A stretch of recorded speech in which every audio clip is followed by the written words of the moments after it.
এই যে গাইস দেখেন ছোট আলু আমি কিভাবে ধুই, আর এইগুলো আজকে কি হবে আমার ফ্রেঞ্চ ফ্রাই। এই ছোট আলু দিয়ে আমি ফ্রেঞ্চ ফ্রাই করবো।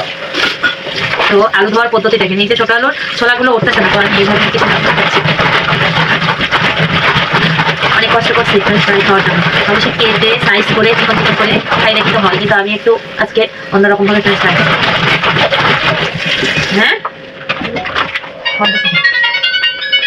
হ্যালো, আসসালামু আলাইকুম।